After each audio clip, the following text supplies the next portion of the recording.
करण कारण प्रभु एक है, दूसर नाही कोय।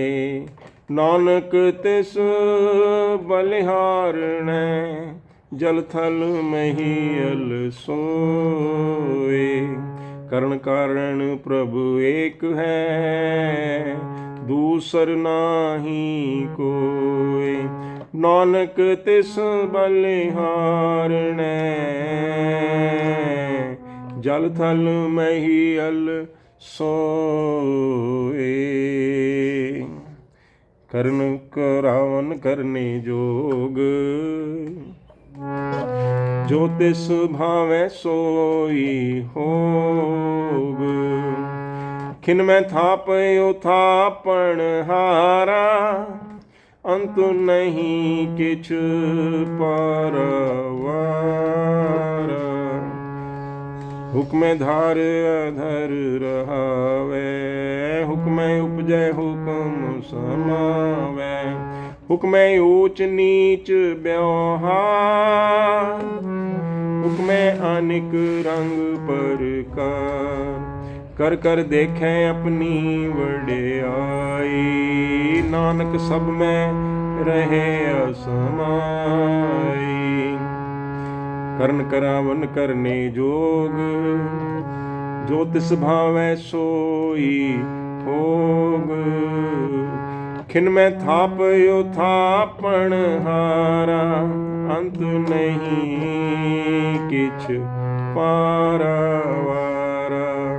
हुक्म धार अधर रहावे, हुक्म उपजै हुक्म समावे।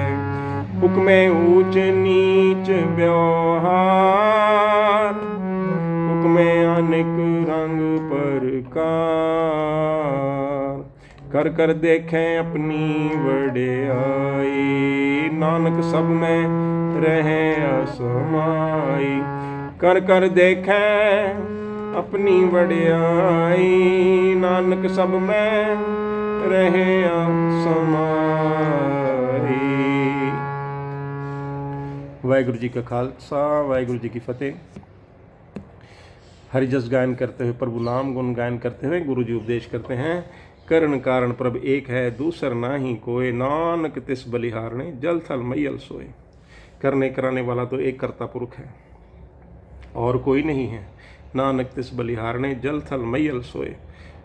बाबा जी कहते हैं मैं ऐसे प्रभु को बलिहार जाता हूँ, जल में थल में हर जगह समाया हुआ है। करण कारण है वो। तो यदि हम कुछ करते भी हैं, यही यदि किसी जगह का शासक राजा कुछ करता है तो उससे भी करवाने वाला तो वही प्रभु परमात्मा ही है। बाबा जी उपदेश करते हैं कर्ण करावन करने जोग, उसी में तो सामर्थ्य है जो करा सके, करवा सके।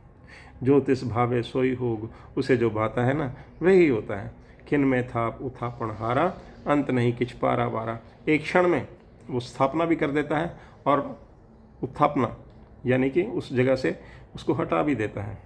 हम देख सकते हैं हमारे अंदर जो काम क्रोध लोभ मोह अहंकार होते हैं ना, तो जो क्रोध है, जो ये चीज़ें हैं ना, ये ऐसे चोर हैं। एक क्षण में कुछ क्रोध की ऐसा वेग आ सकता है कि हम महल से जेल में पहुंच सकते हैं।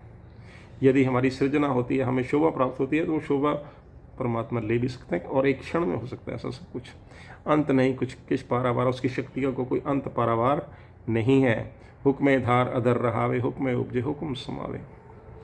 हुक्म से ही सब कुछ पैदा करता है और बिना आधार के धरती खड़ी है जैसे, ऐसे अपनी रचना को खड़ा भी कर देता है। हुक्म उपजे हुक्म समावे, उसके हुक्म से चीज़ें उपजती हैं, हुक्म से उसी के अंदर फिर से समा जाती हैं। हुक्म ऊंच नीच व्यवहार, हुक्म अनेक रंग प्रकार।